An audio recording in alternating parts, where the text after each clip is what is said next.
Let's talk about a battle that's happening inside all of us every single day. It's discipline versus motivation. One of them is like a flash of lightning, and the other is the engine that actually gets you where you want to go.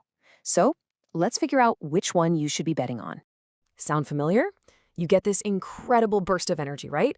You map out these huge, life-changing plans. You tell yourself, this is it. This time is going to be different. And then, what happens?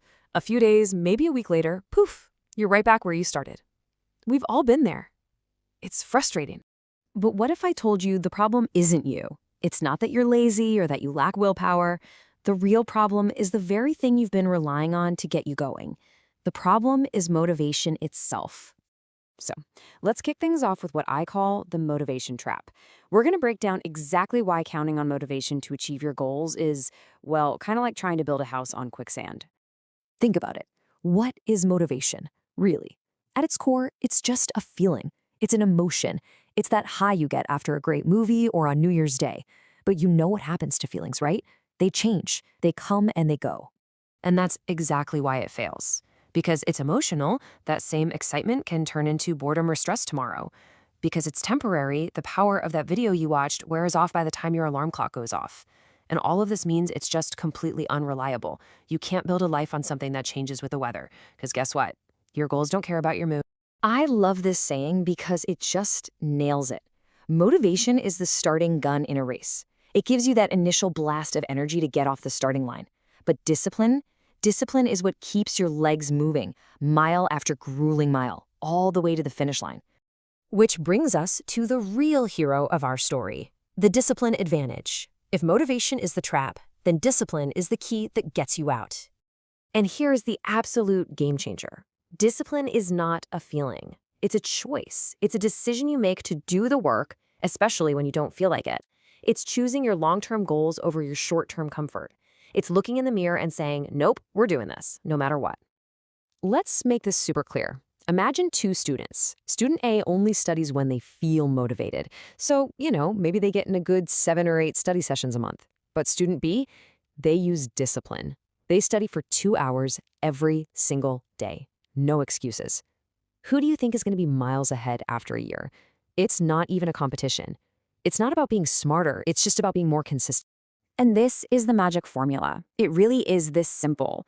Discipline creates consistency. Consistency is what stacks up the small wins into real progress. And that steady progress is what leads to massive success. It's a direct line. You face this choice a dozen times a day. The easy path? Mindlessly scrolling through your phone. It feels good in the moment. The hard choice? Putting the phone down to study or work on your project. It's the exact same thing with your health, right? The easy choice is the greasy junk food. The hard choice is taking the time to make something healthy. Discipline is just the simple, not easy, but simple act of making that hard choice again and again. And this really gets to the heart of it all. Think about that. Every easy choice you make today, hitting snooze, procrastinating, it's like you're building a harder future for yourself, brick by brick. But every single hard choice you make, that's you laying the foundation for an easier, better life down the road. Okay, so you're probably thinking, I get it, I'm sold on discipline, but how do I actually build it? Great question. Let's get practical and talk about the actual steps you can take, starting literally right now. All right, here's your game plan. 4 steps. First, start ridiculously small. Don't try to go from 0 to 100. Just read for 10 minutes, do 5 push-ups. The goal is just to not break the chain. Second, build a routine. Go to bed and wake up at the same time. This puts discipline on autopilot. Third, kill your distractions. Put your phone in another room. The less you scroll, the more you can focus on what matters.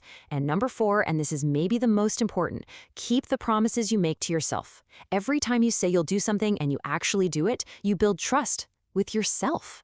That's powerful. Because when you start doing these things, something really incredible begins to happen. This isn't just about ticking boxes and getting stuff done. It's about who you're becoming. It's about meeting your future self. And the rewards? They're huge. You gain this deep, unshakable self-respect. You build the mental toughness to get knocked down and get right back up. You literally forge a new identity. You're not the person who hopes to feel motivated anymore. You're the person who just does the work. And your language changes. You stop saying, I'll try, and you start saying, I will. That one word shift changes everything. So let's put them side by side one last time.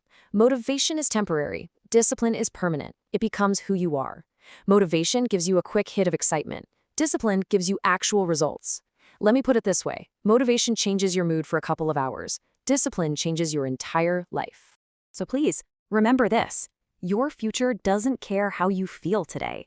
It doesn't depend on your mood. Your future depends on your actions. It's built not on motivation, but on the bedrock of your discipline. So there's only one question left, right? When do you start?